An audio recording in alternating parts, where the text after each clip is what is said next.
Hello, this is a tutorial for beginners in Openfront.io. This is a video that will give you everything you need to play Openfront on medium difficulty at least, and be successful enough to win your first game. I'm going to give you how I play the game, my thought process, and some handy tips and tricks to be efficient with your expansion. So I'm going to play as the Roman Empire with this flag, and I'm going to show you in single player how to get started. So I'm going to pick Europe as the map, and let's select medium difficulty, and let's jump right in. Okay, so I'm going to be pausing a fair amount to explain my thought process as we go here. So I'm choosing to start in the historical starting location of the Roman Empire, just for a bit of historical flavor. If I was playing optimally, then I would not have spawned here because, frankly, there are more optimal spawn points, like over here where there's a lot of plains to expand quickly in, or in Britain maybe, where once you take over the island, you're relatively safe from invasion and you can kind of focus your attention where you need to, or even down here in Africa where there's a lot of plains and it's easy to expand early on. But I'm choosing Italy, which is kind of just in the middle of everything and has some mountains running through it. So it's not the most optimal starting space, but I'm going to show you how you can make it work anyway. So before I do it, because it's going to happen really fast, the initial expansion of everybody here, as we all take unclaimed territory, I'm going to keep myself at around 20%. As the expanding army starts to run out of troops, I'm going to click again and just kind of slowly expand. That's a reasonably efficient way to get a lot of territory early game. Also, it looks like nobody's on Corsica or Sicily, so those are open for the taking. I'm going to get as far as I can on land first. Let's go ahead and go.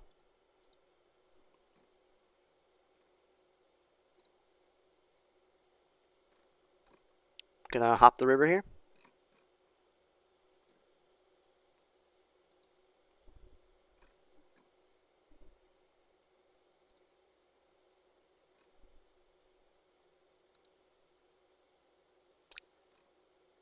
Okay, this seems to be going pretty well. I'm going to get a lot of territory on the Italian peninsula. Now, when you're like this and you have the stable core territory, I'm now looking for an opportunity to go get the islands here before anyone else can. And it looks like, yeah, okay, territory on the mainland has basically been decided. So I'm going to start throwing out naval invasions. Alright, and again, it's just wilderness, so I'm just going to keep sending out 20% as long as I don't have an army already expanding. Just take it slow and careful. Okay, we've now got all of the wilderness down. I've got about 77,000 gold. And my closest rival, that is like an actual nation, is Italy with 20,000 troops and a maximum of 48,000. I have 49,000 in my hand right now and a maximum of 72,000, so I have way more than them. I could go in on them right now, but that would be a lot of troops spent very early on, and we want to gather some more momentum first. So I'm going to, now that we have taken all of the wilderness, I'm going to go up to about 50%. I will also, just as a brief aside, because this matters when we're talking about early expansion, there's these two types of enemy AI nations. The nation of Italy, and then we've got, like Albania and Greece over here. These are countries that are in their geographically correct position, and then you've got nations like Bosnian Province, Dacian Authority, Bulgarian Tribunal. These are meant as basically secondary nations. They're meant to just kind of get gobbled up by everybody else, all of the like first tier nations. And so that is how I determined that my only real rival locally right now is Italy, which has, again, much less troops than I do. So I'm going to clean up in the south, maybe take Sardinia, maybe move on this stuff, and then go after Italy. And part of the reason that you want to go with the secondary nations, like these guys first, is because they are weaker than the primary nations. Like I think they produce less troops over time, so it's you're getting more territory this way. So we've cleared up southern Italy. We're now clearing Sardinia. If anyone's curious why I choose 50% as my main army attack amount, it's an easy amount to allocate stuff with. At least the way I play, the rhythm that I play at. Now, what do I mean by rhythm? Well, as you play the game, you produce troops. The amount of troops that you currently have related to your maximum troops and your maximum troops determines how many troops you produce at any given point. The optimal point relative to your maximum troops is about at 40%, about right here, is where you're producing the most troops that you could be producing, and it decreases as it gets closer to the maximum. But if the maximum increases, the optimal point at which you produce the most troops is still at 40% of the new maximum. So you want to try and keep the amount of troops that you have in hand close to 40% at all times. If you're attacking, your attacking troops will be shown in a different shade of blue here, and the army will appear up here. And that does not count toward like the troops that are being used to calculate where you are relative to your maximum. So you'll still be producing more troops. So you want to try and keep this around 40%. Now I'm at 80%, which is good because I have a 50% army attack value. So if I just left click somebody here, I'm going to be at 40% and I'll be producing maximum troops. Now I just got done attacking other countries, by the way, so I was at 40% a minute ago. The only thing I really have to worry about right now is Italy. They took some stuff in the north while I was busy in the south. It's fine. I'm about to get it back. Now, I could just attack Italy. I have 97,000, they have 73,000, and I haven't used any of my gold yet. But that would be very grindy, and that would take a while. More of attrition type thing. And I don't really want to mess around with that. I just want Italy to fall as soon as possible, and I want to get this city. So I'm going to show you guys how to attack in such a way that makes the most use of your troops. So in this game, you are rewarded for large attacks. Large attacks take a lot of territory quickly, and then you start getting value back from that territory sooner. So you want to attack with big attacks. That's why I'm all the way up at 50. If I had much less than 50% of my army sent out, it wouldn't be as useful.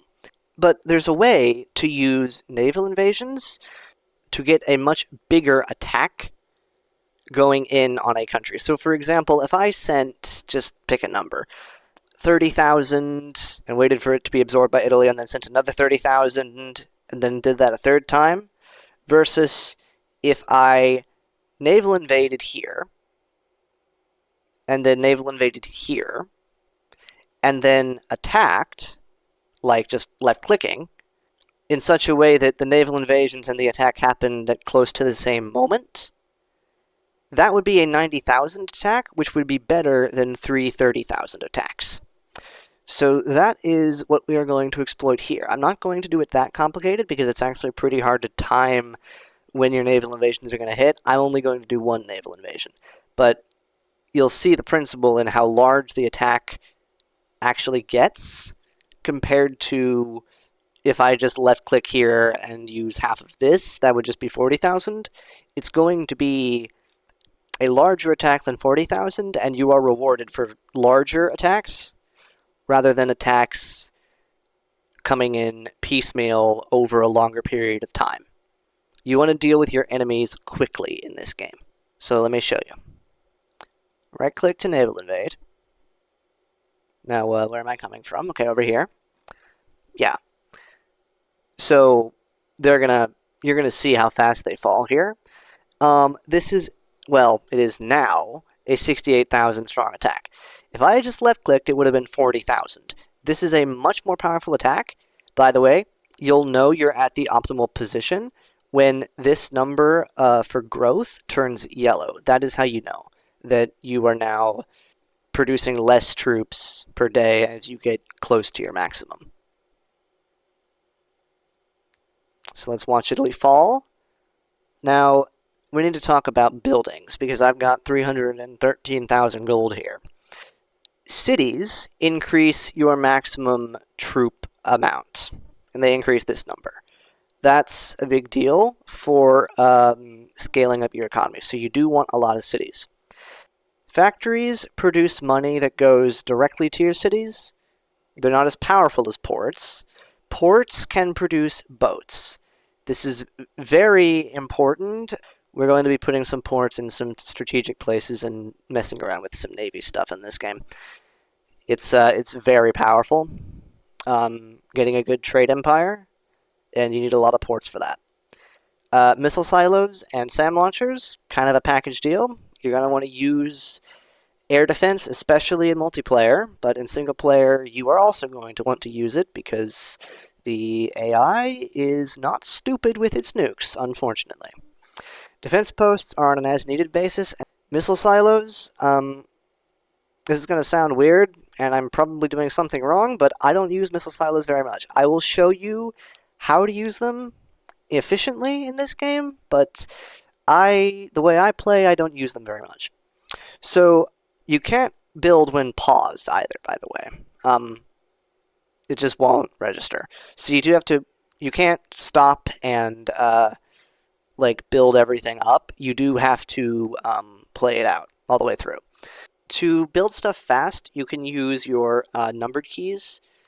1 is city, 2 is factory, 3 is port, 4 is defense post, 5 is missile silo, 6 is SAM site, 7 is boat. If I had a port, I could put a boat out. 8, this would be a nuclear bomb. This would be a hydrogen bomb. That's 9. And 0 is the MERV, which I'll show you guys that at the end of the game, but it's kind of overpowered. So I'm going to just do a city and a port down here to start out. And once I get to 250, I'm going to put a boat right here, because this is a good maritime choke point to control. That is a big part of the naval, is getting to a place where you can capture a lot of ships. So I'm going to deal with Croatia because they're attacking me, which means they're aggroed on me, which they're wasting all of their troops attacking me and dragging me down with them because I'm having to defend it, and I'd have to retake this territory multiple times because they just keep reinvading it. But I'm not going to just invade them, because, again, that would be very grindy. Wherever possible, you want to naval invade so that you can get a bigger attack. Remember, you are rewarded for big attacks in this game. So I'm going to boat over here, and then left-click as soon as I arrive, and we're just going to crush them.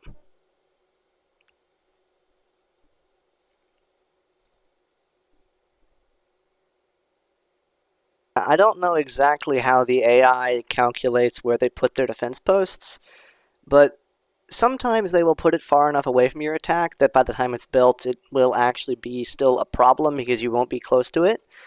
But in that case, the attack was so big they miscalculated it and put the defense post right on the border, and I just walked through it.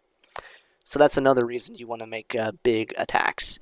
Now, I have 3 cities now, capturing 1 from Italy, 1 from Croatia, and now building 1 myself.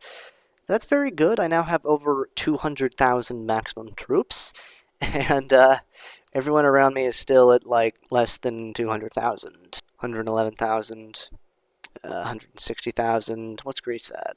110, 175. Okay, yeah, so I'm doing good on maximum troops. I'm going to let the gold keep building up, and I'm going to finish off Croatia and then maybe go into Tunisia. By the way, normally I would not pause for this, but I want to explain the order in which I'm attacking people. Croatia I'm attacking because I have to, because they attacked me, and they would continue to attack me if I didn't get rid of them until I get naval control of this area. Tunisia has a ship here, so I'll need more gold for that. So instead of going after Tunisia, I'm going to go after Greece because they have a city, and also Albania because they have a city and a couple ports here, which would be very valuable. Also, it will put me in striking distance of these cities from Bosnia and Herzegovina. So the main way you win this game, if you want one overarching economy rule, more cities equals win. Just get as many cities as you can, get your maximum amount of troops really high, and then start left-clicking people and just annihilating them. That's how you win this game, is having a lot of cities. So I'm basing my early expansion strategy on capturing as many cities as possible. So I'm now going east and conquering as much of this stuff as I can. Also because I have a jumping off point here, so I can attack from multiple sides. So let's go. And they built another city for me. That's very helpful.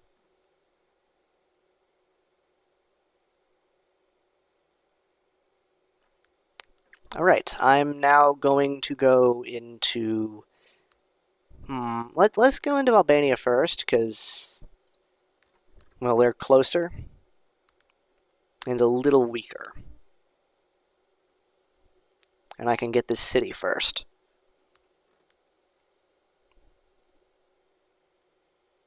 So, your total troops, which is different from the troops you have in hand, your total troops is like all of your troops, including the ones you have attacking. You never want to gas yourself out. You always want to try and have as many troops as possible. So, I'm waiting to attack to build up more force. I could push Albania faster, but I do not want my total number of troops to drop too low, or other countries will view me as weak and start attacking me. Albania is counterattacking. Very good. Let's keep going. Alright, I think we're ready for... let's finish off Croatia. And then let's land a blow on Bosnia here. That's 2 more cities and a port. Alright, and then Greece. This is dangerous. I'm using a lot of troops. But we're okay. Greece is asking me for an alliance as they're losing everything. Okay. Okay, buddy. Alright, I have more than enough gold to start producing ships. Let's go ahead and do that. Now you do want to try and mass your ships, because they'll get less damaged overall that way, and then you won't lose them. So basically the only thing that you got to worry about with Navy is the safety in numbers rule. You just want, if you want to control an area, you want as many ships in that area as possible. Although in practice, you're usually good with about 5, which is what I'm going for here. Also, if you upgrade your port, it can repair more ships at once. So level 2 port can repair 2 ships at the same time, which is important for naval combat, which it looks like we're about to see some of. Let me just throw out my last 2 ships here. I can go back to managing the land war. Let's finish off Bulgaria. And Bosnia has a city over here. So the other thing about the AI's building is that as they start to get defeated, as you start to defeat the AI, because they have less cities, the price of building a city for them goes back to what it was at the beginning of the game, because they no longer have the buildings. And because the price of a building scales with how many you have of the building, they can spam out cities for cheap as they're getting defeated, and then you get those cities. So I've now secured Greece. Now, looks like Latvia is getting kind of powerful over here. Now, I'm going to pause here and explain where I want to go next. This area still looks pretty fractured. Algeria and Morocco and Tunisia are getting very messy in the south there, and I really don't like that Tunisia's crossed my northern, like, taking stuff up here in the north. So I am going to deal with that in a minute. But first, I'm going to push into these fractured territories like Switzerland and Germany, and then swing down through Iberia and then through Africa. Because we've got some big countries over here. Remember what I said at the beginning? If a good early starting position is where there's a lot of plains where you can expand early, and this is where the big countries all showed up. So that backs that up. Now, as far as what to build next, well, now that I'm capturing a ton of trade over here, I'm able to fund a lot more building. And so I'm going to basically create a central city location where I just, well, I'll show you. Here's what I do. I'm going to just keep stacking cities here, and I'm going to surround it with air defenses. I'm just going to create a strong point and spam cities. And this way, the cities that I build can't be nuked, really, because with 3 SAM launchers like this, against the AI, at least, this is foolproof. They aren't going to get through this. Now, in multiplayer, this would be nowhere near enough. But this is a video about single player. Looks like we're losing ships here, so I'm going to add a couple more. Yeah, let's deal with Tunisia. And I'm just going to keep spamming cities. This number can get very, very big by the end of the game. And remember, for cities, just press 1. Believe me, that is easier than doing this every time. Switzerland has the betrayal modifier, which means they were allied with someone and they chose to attack them while allied. And they take a serious defense penalty, so it's much easier to conquer their land. So Switzerland is just gone. Let me see if I can get Latvia to act as a shield against all of this. Will they accept an alliance request? They will. Okay. I'm now allied to the number 1 in the game. So that will now shield me from all of this, and I can focus on all of this. Let's deal with Germany and get all this stuff. Then Austria. More cities. And into Norway. See, since I'm allied with Latvia, all of this is basically free real estate now. And I'll even take this from Germany. And now the gold in the cities are really starting to stack up. I might be second place, but I have more maximum troops than the first place by a significant margin. Just because of how I'm managing my economy and my cities here. So let's continue. Alright, let's check these. A lot of these islands have important buildings on them, so you gotta, unfortunately, because it's very micro-intensive, you gotta keep an awareness of the islands, and you gotta learn the islands in the different maps, because they do have, the AI will build on them, and they will be very annoying about it.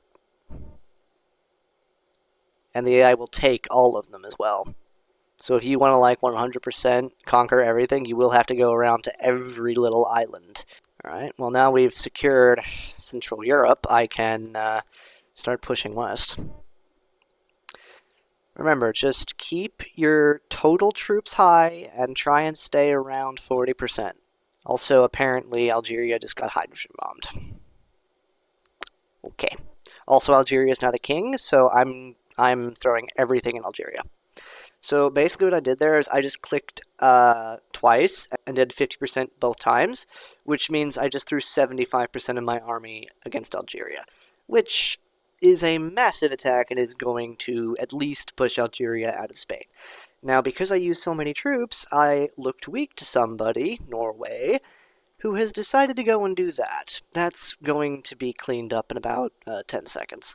So I control... I do not control. Okay, I'm adding more ships then. Level 3 port and 5 ships, that should be fine. I'm going to create another maritime choke point here and get everything passing through the English Channel with a level 5 port and, say, 10 ships. Get through that blockade. Okay. Finish off Morocco, and now we can go into Africa. 489,000 max in Algeria. My max is 2.64 million. Yeah. So, at this point, I've basically won the game. It's just a matter of mopping up efficiently. Let's take out Algeria. Alright, Norway continues to throw its army, and that's the thing with the AI. Once it's aggroed on you, it will stay aggroed on you. That is why it matters to keep the troops that you have in hand high, always somewhat high, somewhat close to 40%, because if you let that number drop too low, once countries get aggroed onto you, they will not stop being aggroed onto you. And that's how a lot of early runs can die young, because you use too many troops, you get a bunch of countries aggroed against you, and then they don't stop. Now, I have a missile silo here, so I can start using nukes whenever I want. I've got 34 million in the bank. I'm going to show you guys what nukes do and how to reasonably use them, because I know people are going to want that, even though I don't use them very often. My alliance with Latvia wore out, so let's repay them for their friendship by launching a Merv at them for fun. So you can go in here like this, click the sword, and then do it like this. Or you can press 0, and as you see, it's 25 million, and left click. And what the Merv does is, well, that.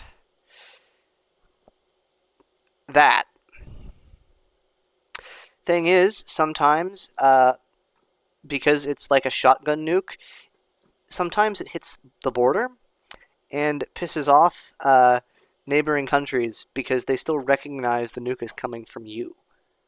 So doing that has basically caused Latvia to collapse. I'm gonna now just destroy Romania.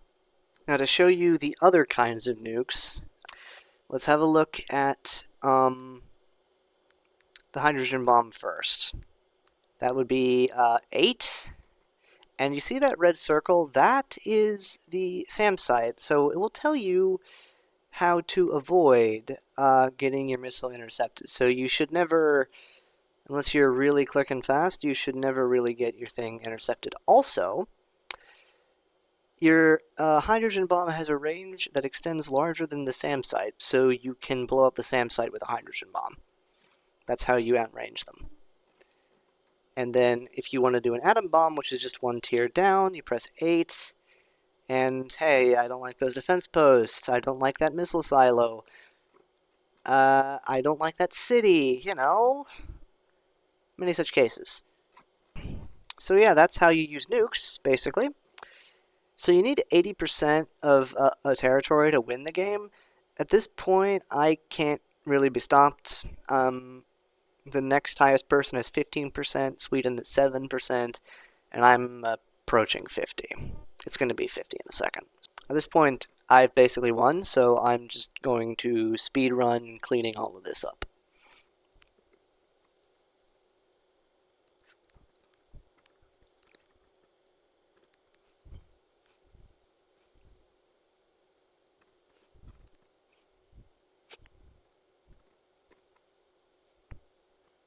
And just like that.